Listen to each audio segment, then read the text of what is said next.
Hey guys, in this video, I'm going to be talking about why the Leatherman Free P2 is my favorite EDC multi-tool. So I'll be honest, I have a lot of knives, I own multiple multi-tools, I always switch between knives every day, I have my own rotation, but as for multi-tools, the Leatherman Free P2 almost never leaves my pocket. I'm always carrying this tool, I love the one-handed operation and I love the tool set, and it's definitely my favorite EDC multi-tool. First, I'll do a quick size comparison to some of my favorite EDC knives. Here it is up against the full-size Benchmade Bugout.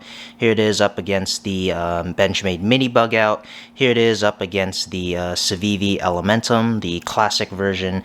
And then I think it would be best to also compare it to some of my other full-size Leatherman tools. Here it is up against the Leatherman Signal, which is a mostly outdoor and survival-based multi-tool. And here it is up against the original Leatherman multi-tool. Well, this tool isn't actually OG, but it's the PST. It's the Heritage PST with the Leatherman signature and special box, but it is the first ever Leatherman tool, and I think it's really cool to see it compared to the newest, most modern technology in terms of Leatherman tools today with the P2. And as you can see, the P2 is slightly bigger than the PST in terms of height, but in terms of width and tool capacity, it's a lot bigger. Obviously, it has the pocket clip, and it's definitely a lot thicker than the PST.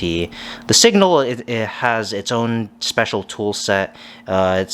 You're kind of comparing apples to oranges when you compare regular Leatherman tools to the Signal, but it's definitely interesting to see it compared side to side. So obviously, the main selling point of the Free series from Leatherman is the one-handed opening of all the tools. I'm gonna zoom out a bit to show you how the pliers open. The pliers are one-handed operated, basically by just digging your finger or fingernails in between the gap between the two main parts of the plier handles to open it up like that. Then you flip it around, and then boom, you open the pliers with one hand. And what's kind of interesting is that in Leatherman's video, they don't actually show the demonstrator closing it with one hand. It is a lot easier to close it with two hands, but you can easily close it with one hand. And the rest of the tool set is easily one hand operated in terms of using, opening, and closing. It's really nice. Sometimes you might need to swap hands based on the tool you're getting, but all the tools are very easy to access and open with one hand thanks to the magnets in the Free series technology.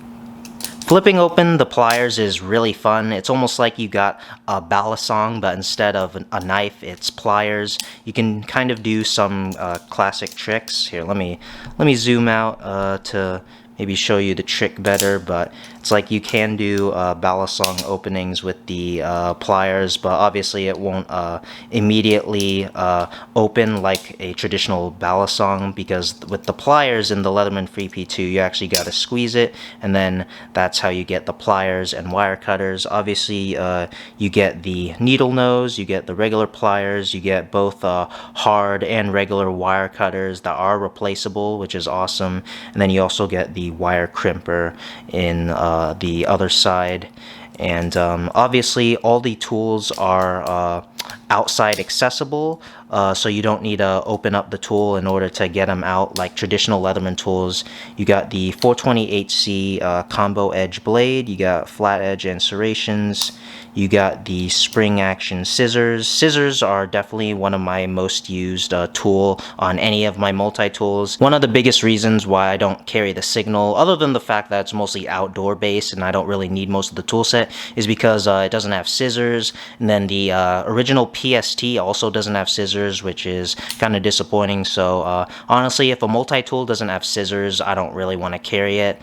As for the other tool set, you got your I guess 2.5D Phillips head screwdriver, as well as the bottle opener, and then you have, this is an interesting tool. I actually use it a lot because I do sometimes need to pry things from time to time. It's basically a pry tool, a package opener. This part is kind of sharp, but it's not as sharp or thin and slicey as the actual knife, but you can easily like tearaway packages or open boxes. And then obviously you could use this as a flathead screwdriver, but it's mostly marketed as a pry tool because on the other side you got a bunch of flathead drivers. Well, first you have the can opener, and then the other three tools are the awl with a hole punch, so if you want to put string through and punch something through, you got that. And then you got the very thin flathead screwdriver at the top. Here, if it will focus. Yeah, you got the thin flathead driver at the top.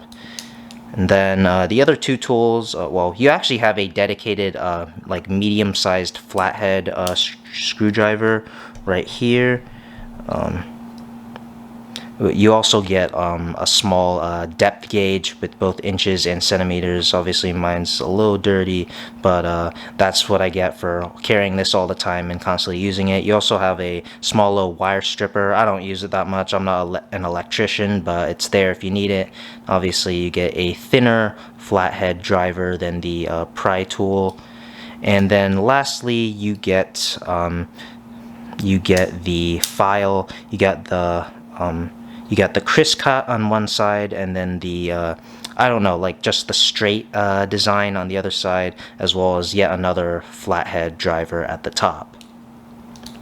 What's also nice about the Free P2 is that it comes with a deep carry pocket clip pre-installed, and I love my deep carry pocket clips. The only downside to any deep carry pocket clip is that the knife is, you know, deeper in your pocket and you kind of have to reach a little deeper, but I like how not much of the tool is sticking out of your pocket, and I prefer most of my knives to be deep carry as well. I absolutely love how everything is easily opened with one hand and closed with one hand, and it's very convenient. I originally used to EDC a Leatherman Wingman, but once I upgraded to the P2 I could never go back, and I actually gave away my Wingman as a gift. And yeah, the Free P2 is basically my perfect EDC multi-tool, as all the tools I need. Obviously the P4 is like an upgraded version of the P2. Instead of a combo blade, you get a flat blade. You also get a dedicated serrated blade and a saw, but I don't find myself really needing a saw like ever, and I always carry a dedicated knife with a flat edge, so the combo edge is okay in terms of my multi-tool uses. And yeah, I mean, the one-handed opening is always fun. You can also fidget with it, you know, like a balisong, without having to worry about getting in trouble for carrying a balisong, and everything is so nice and convenient. The only downside to the Free series in terms of the magnets used is that if you work in an environment where there's a lot of metal particles or shavings, the multi-tool will attract a lot of it, and it will get really dirty, and it will be kind of a pain to clean in terms of like the internals. It's kind of ironic that in an environment where you need a big toolbox and a multi-tool would be awesome, it's not necessarily recommended. But the Free series is mostly for just for everyday carry and ordinary people, and maybe even some outdoorsy type people. But in terms of a metal workshop, the magnets utilized in the Free series isn't the best way to go. So my right pocket usually consists of my Free P2 and the knife that I chose that day. I always have my multi-tool and my dedicated knife side by side, but obviously in terms of multi-tools, nothing really beats the Free P2 for me. So that's gonna do it for this video. Like and subscribe if you enjoyed, and thank you for watching.